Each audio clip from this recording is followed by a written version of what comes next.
සුබම සුබ වේවා. ඔන්න එහෙනම් ඩේස් ඔෆ් සාලිය channel එක බලන හැමෝටම අදත් මම ගෙනාවා පොඩි ලස්සන වීඩියෝ එකක්.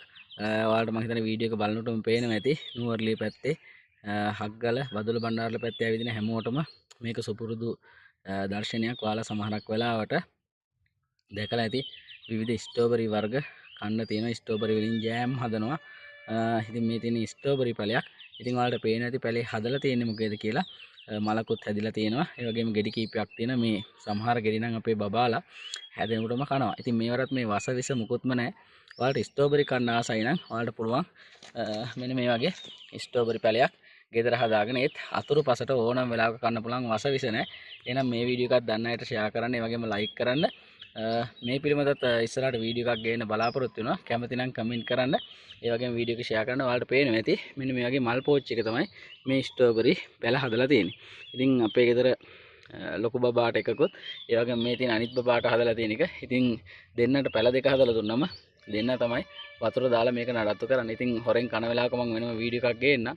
ඔයාලට පේනවා ඇති උදේ හවස මෙයාලා මේකෙන් පාඩමකුත් ඉගෙන ගන්නවා.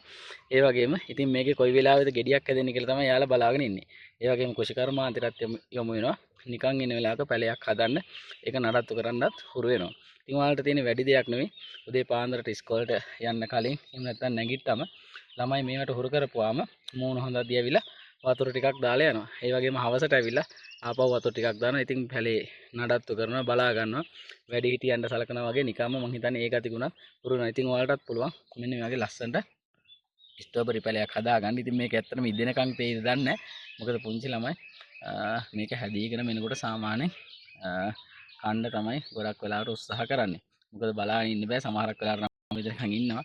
ඉතින් හැමෝටම සුබම සුබ දවසක්. ඔයාලටත් ස්ට්‍රෝබරි බැල ඕන නම් කතා කරන්න. මේවා හොයාගන්න පුළුවන්. පැලයක් අරගෙන හදාගන්න.